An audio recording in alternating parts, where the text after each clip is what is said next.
Don't forget to like the video, share your thoughts in the comments, and subscribe to stay updated with our latest stories. Before we begin, tell me from which city you're watching us. I'd love to know where you are listening from.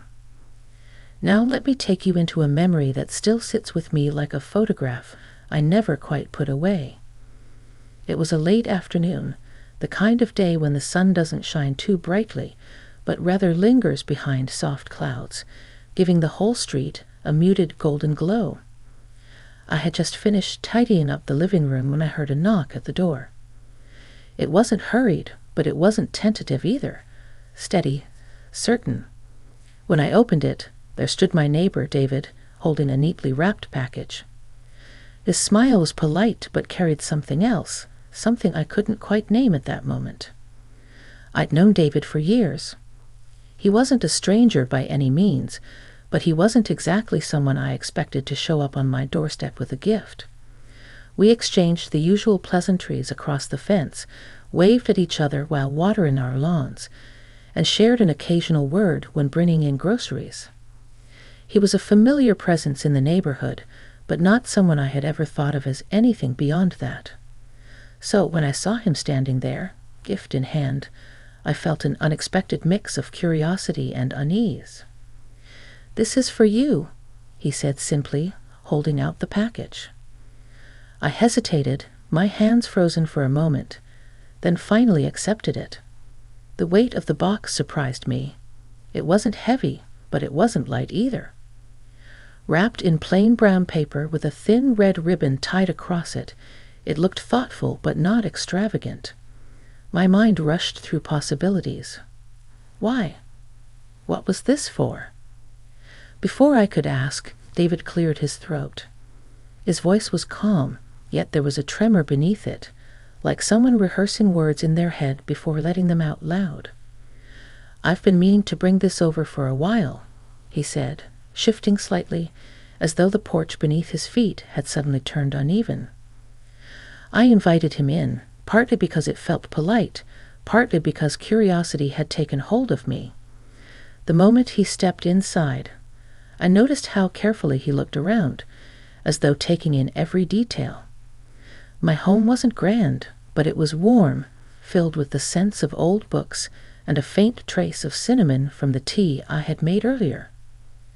We sat in the kitchen, the afternoon light filtering in through the lace curtains, creating delicate patterns on the table between us. I placed the package down and, after a pause, began to untie the ribbon.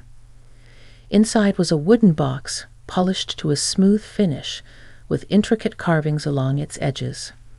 My breath caught as I opened it.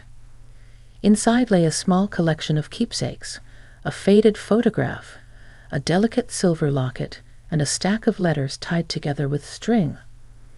My eyes lifted to his, silently demanding an explanation. He leaned forward, his elbows resting on the table. His expression was different now, no longer casual, but earnest, even vulnerable. "These belong to someone very dear to me," he began, his voice softer than I'd ever heard it. "I think you should have them." My chest tightened, the weight of his words settling deeper than the gift itself. Why me? Why would he give something so personal to a neighbor who had only ever known him in passing glances and polite exchanges? The silence stretched between us, heavy and charged. I wanted to speak, but couldn't find the right words. The room felt smaller, as though the walls themselves were listening, waiting. Finally, I managed to whisper, "David, I don't understand." He met my gaze, steady but with a sadness lingering at the edges. "You remind me of her," he said quietly. "And there's something I've been holding on to that I can't anymore. You deserve to know." In that moment, my entire perception of him shifted. He wasn't just a neighbor with a tidy lawn and a polite wave. He was a man carrying untold stories, a man whose footsteps had been shadowed by memories he could no longer bear alone. And as I sat there with the box between us, I realized this was not just a gift. It was a bridge between his past and my present, between the ordinary and the extraordinary, between strangers who had always been closer than they realized. That day marked the beginning of a conversation I never expected, one that would draw me into parts of his life, and my own, that I had long ignored. The kettle clicked off with a soft sigh, and the quiet between us felt like a held breath. He sat across from me at the little kitchen table I've had since my kids were young, the one with a shallow scratch running down the middle from a science project that went a bit too enthusiastically. The wooden box sat between us like a third presence, steady and patient. I eased the stack of letters out and noticed the paper itself first, the edges feathered by time, a faint scent of cedar and old linen rising, as if the years had been folded carefully and put away. I untied the string. The top letter had a small ink smudge in the corner and a date that made me pause. It was from nearly 2 decades ago. The salutation didn't say a name, just, "To the one who will keep the porch light warm." I read the line twice, then glanced up. David's hands were clasped in front of him, knuckles pale, eyes steady. "She used to sign things that way," he said. "Ellen, my wife." I'd heard her name before in neighborhood stories that float at block parties and yard sales, the kind told with soft smiles. I hadn't known much beyond that. A garden always in bloom. A laugh that carried across the fence. "I don't want to overstep," he went on, voice low and formal in that respectful way men use when they're determined not to crowd a moment. "I'm not here to ask anything of you. She asked me years ago to pass this along when I met someone who made the street feel like a home again. She had a way of recognizing it. She called it the porch light feeling. You've got it." I didn't know what to do with those words. They landed like a shawl around my shoulders, unexpected, a bit too big at first, and then suddenly exactly the thing I hadn't realized I needed. I looked down at the locket resting in its shallow groove. Its silver was worn smooth at the edges the way a favorite step loses its crisp corner over time. Next to it lay the faded photograph. I slid it free. The picture showed a porch I knew as well as my own hands, because it was my own porch, only younger. The railings were unpainted in the photo, the kind of soft gray that wood takes on when it has been loved more than maintained. There was a swing. There hadn't been a swing when I moved in, and a tin watering can perched on the top step. It wasn't the porch itself that caught me. It was the light in the image, a clear afternoon brightness, and the way a woman sat with one leg tucked under the other, reading something with her head tipped to the side. She had a small lopsided smile, the private kind people wear when a sentence lands just right. "That's my house," I said, though it sounded like a question. "It is," David said. "Before you. Long before me, even. The woman in the picture is Mrs. Conway, who lived there when I was a kid. She used to let Ellen help with the roses. Later, when we bought our place, Ellen kept going over to that porch to visit. She said the steps taught her how to sit still. When Mrs. Conway passed, the house changed hands a few times. Ellen was going to buy that swing at the estate sale, but she couldn't bring herself to take it. She said it belonged to the porch as much as the nails did. I pressed my thumb to the corner of the photo and felt that tiny shock the past sometimes gives you, like you found a loose thread and don't know whether to tug. There, on the second baluster from the left, was a small notch shaped like a crescent moon. I'd found it when I painted the railings last spring. I thought it was my discovery. It felt strange to realize I'd been stepping into a story that was already halfway told. "Read the first one," he said, nodding to the letter. "If you'd like." I did. The paper rasped lightly as I unfolded it. "To the one who will keep the porch light warm," I read aloud. "If you are reading this, you found your way to a place that listens back when you talk to it. This porch held my neighbor's prayers and my recipes, and a dozen half-finished conversations that never needed finishing. I hope you'll let it hold you too. If you ever feel like you're starting over, and you will, water the roses in the morning. It's harder to be afraid when everything is shining with a little bit of day." The words were simple, but they didn't sound simple inside me. They sounded like a person who knew the weight of a quiet afternoon and the way a drawer of neatly folded towels could steady you. I swallowed and kept reading. The letter mentioned the locket. It's my reminder that small things can be anchors, and a list of names that might knock on a future door. People I now recognized as neighbors who send extra peaches in summer and ask about your heating bill in winter.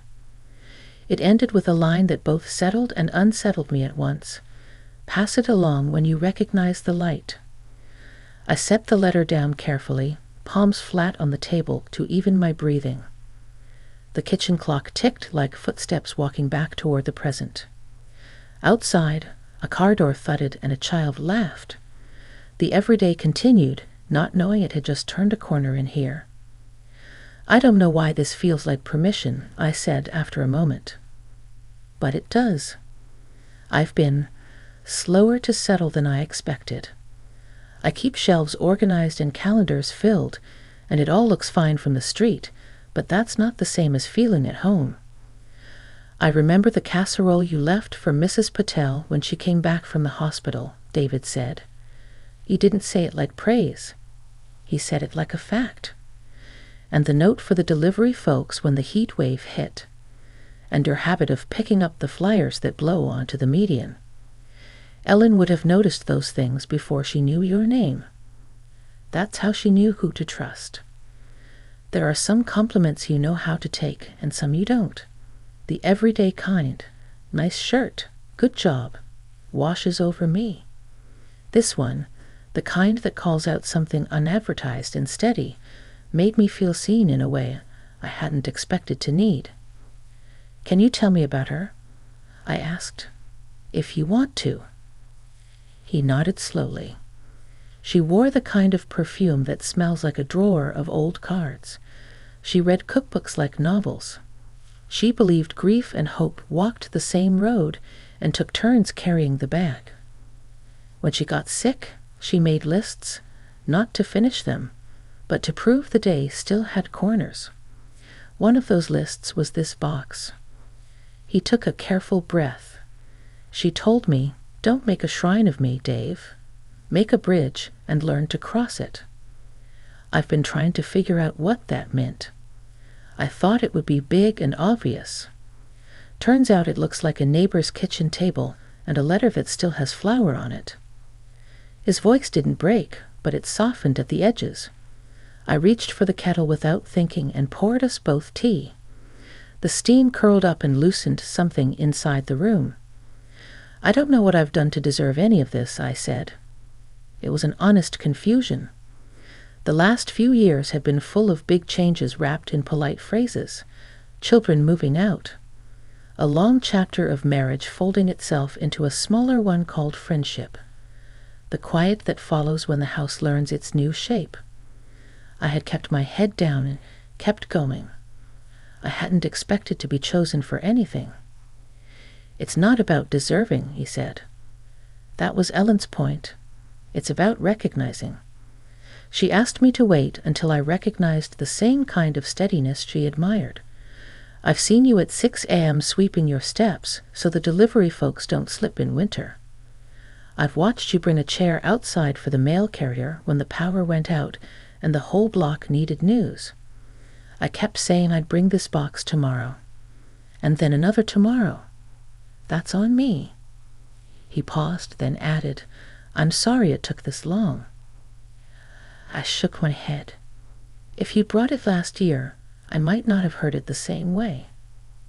Timing is, well, it shows up when it's ready. He smiled, a small one, the kind that doesn't need to be seen from across the street. "She would have liked you," he said.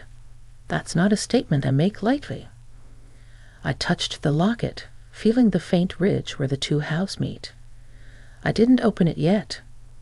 Instead, I looked at the photograph again and noticed, for the first time, the book in Mrs. Conway's lap. Its spine was cracked. A ribbon trailed from it like a tail of sunlight. The cover showed a painting of a garden under rain. It wasn't the title that mattered. It was the posture of a person at rest in her own ordinary life. "Would you?" I began, then corrected myself because politeness can sometimes hide what you really want. "Could you stay a bit longer? Maybe we can read another letter. And you can tell me who's who in the names she lists. I want to place them." He glanced toward the window, as if checking the angle of the day. "I can," he said. "And then, if you're up for it, we could walk over to the old maple on the corner." Ellen used to stand there and decide which season it was by the sound of the leaves. "It's silly, but it works." "It doesn't sound silly," I said. "It sounds like a good way to choose a kind of day." I slid the next letter free, but didn't open it yet. The first lesson, it seemed, was not to rush. The box didn't feel like a puzzle to solve or a mystery to crack. It felt like a set of steps leading me outward, to the porch, to the maple, to the neighbors whose names were now underlined in handwriting I could almost hear. I set the second letter beside the first and poured a little more tea. There are moments when a house changes without any hammering or paint. Someone speaks, and the air rearranges itself. Something set down gently on a table makes a new kind of space. This was that. The day I had thought would be ordinary had refused to remain small. When he finally rose to go, he didn't linger in the doorway or try to shape the moment into something final. He just picked up his hat, touched the brim the old-fashioned way he sometimes does, and said, "My place is across the street if you need names for faces. I'll be in the shed, losing another battle with a stubborn hinge." "I'll bring the right screwdriver," I said, and he nodded as if that was exactly the sort of promise that mattered. After he left, I stood at the sink and watched the block breathe. Someone tugging a trash bin to the curb, a dog pausing thoughtfully at every third mailbox, a bicycle bell ringing once and then again. I opened the locket at last. Inside wasn't a photograph, as I expected, but a tiny pressed petal the exact blue of the hydrangeas blooming by my steps. It had been flattened long ago, but it still held its color like a secret kept on purpose. I closed my hand around it and felt something steady itself. Not a solution, not even a plan, just the sense that I'd been handed a lantern with enough light to see the next few feet. I set the locket back in its groove, smoothed the string over the letters, and left the box on the table where the late sun could soften it a little more. The porch was cooler when I stepped outside. I sat on the top step and rested my palm on the rail. The crescent-shaped notch pressed against my skin like a signature. Down the block, the maple lifted its leaves and told me, quietly, clearly, that it was still summer, even if the day had started to think about fall. I listened until the sounds felt like they were happening in me as much as around me, and then I went inside to think about roses and mornings and the small work of keeping the light on. The next morning, I woke earlier than usual. Dawn hadn't yet broken fully, and the house was draped in that in-between light where shadows seem longer than they should be. I padded into the kitchen, barefoot, and saw the box still sitting on the table where I'd left it. Somehow it looked different in the early morning dimness, like it belonged there in a way I hadn't quite noticed the night before. I set a kettle on the stove, the faint whistle of gas catching flame filling the silence, and pulled out the second letter from the stack. The handwriting was steady, a little slanted, the ink faded but not worn away. I unfolded the page, its creases soft like fabric and read. To the one who keeps the porch light warm, remember that neighbors are not just people beside you. They are chapters of your own book, written in margins you didn't know you had. Don't be afraid to lean on them. One day, they may lean on you. I traced the words with my eyes, over and over, letting them sink in. I thought of the last few years, how often I had convinced myself to carry burdens quietly. Divorce had left me with silence where conversation used to be, and though my children checked in, their voices came across the phone line as if from another world, wrapped up in their own new beginnings. I had learned how to appear sturdy, but inside I sometimes felt like an empty shelf that no one noticed was already bending under its weight. A knock at the door startled me. Soft, deliberate. I opened it to find David standing there again, this time with 2 mugs of coffee and a half-smile that carried no explanation. "You look like someone who might need this," he said simply. I accepted the mug and stepped aside, letting him in. He noticed the open letter on the table. "You read another one," he said. "Yes," I answered, setting the cup down carefully. "It talked about neighbors, about leaning on each other. It feels like she knew what I'd been keeping to myself." He didn't rush to fill the space. Instead, he pulled out a chair and sat, shoulders relaxed, hands wrapped around his own cup. "Ellen believed the simplest truths were the ones we worked hardest to ignore," he said. "She used to say that strength wasn't silence. It was honesty, spoken softly enough to be heard." I let the words settle. My eyes flicked to the window where the street was still empty, the sky slowly blushing toward morning. Do you ever feel like we miss the best parts of life because we're too busy pretending we're fine? I asked. "All the time," he admitted. His gaze lingered on the box. That's what she was trying to prevent with this. She didn't want people to carry their weights alone. We sat in silence for a while, sipping coffee. The quiet wasn't uncomfortable.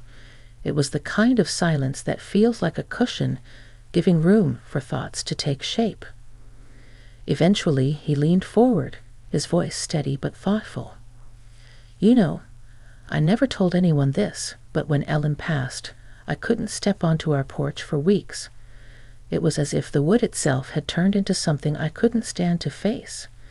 And then one morning, I saw your light on across the street. You were sitting there with a blanket around your shoulders, sipping something hot. It was just a moment, but I thought, maybe the street could feel whole again." The words caught me by surprise. I hadn't known he noticed, let alone that such a small act had meant anything to anyone else. I remembered those mornings, how lost I felt, sitting outside just to escape the emptiness of the rooms behind me. I thought I was invisible, but apparently I wasn't. "Maybe we notice more about each other than we realize," I said softly.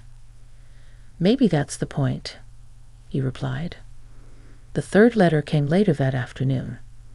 I waited until he'd gone back home, not because I wanted privacy, but because something told me these words needed to meet me first. I untied the string once again, smoothed the paper, and read. "To the one who keeps the porch light warm, don't mistake endings for losses. They are shifts, turning pages you didn't know were waiting. The hardest part is believing the story continues when you're standing at the period. Trust that there's another sentence waiting." I exhaled slowly, the words like a hand on my shoulder. My eyes stung, though I hadn't expected to cry. I thought of everything that had ended in my life. Marriage, chapters of motherhood, pieces of myself I once thought permanent. And yet here I was, holding a letter written by a woman I'd never met, reminding me that endings weren't the full stop I had believed them to be. Later, as dusk settled, I found myself stepping outside onto the porch with the locket in my hand. The crescent-shaped notch on the railing was cool beneath my palm. Across the street, David was in his yard, fussing with a stubborn hinge on his shed, just as he promised. He looked up and gave a small wave. It struck me then that the gift wasn't just the box or the letters or even Ellen's words. It was the permission to see my own life differently. To admit that I wasn't just surviving days, but stepping into something new, even if I couldn't name it yet. I tucked the locket into my pocket and whispered to the quiet evening, "The story isn't finished." And for the first time in a long while, I believed it. The days that followed felt lighter, though nothing in the outside world had changed. The same cars still passed by, the same neighbors waved from their lawns, the same dog barked at the same squirrel near the oak tree. But inside me, something shifted. It was as if Ellen's words had unlocked a window I hadn't realized was painted shut, and fresh air was finally moving through. I began to take the letters out one at a time, not rushing, letting each one breathe before I opened the next. Some were short, just a few lines about roses or the way morning light falls on quiet streets. Others were longer, telling stories about laughter shared across fences and the comfort of knowing someone was only a porch away. Each letter seemed to echo something I had once felt, but never managed to name. One evening, I sat on the porch with the box beside me. David came over carrying 2 cups of tea, the steam curling upward in the cool air. We didn't talk much that night. We didn't need to. We sat in easy silence, watching the last streaks of daylight fade into the kind of darkness that makes porch lights glow warmer than ever. Finally, he spoke. She would be glad these words found you. I nodded, my hand resting on the locket in my pocket. And I'm glad you trusted me with them. We sat there a while longer, the sound of crickets rising and falling like a slow song. I realized then that the gift wasn't just Ellen's keepsakes. It was the reminder that connection still matters, even in the quiet corners of life we think no one sees. When he left that night, I lingered on the porch. The street looked ordinary, but I felt different. I felt rooted, steadier, as if the words I'd been given had become part of me. Before going inside, I whispered into the evening air, "Thank you, Ellen." And though no voice answered, the porch seemed to hum with a gentle warmth, as if the light itself was enough of a reply.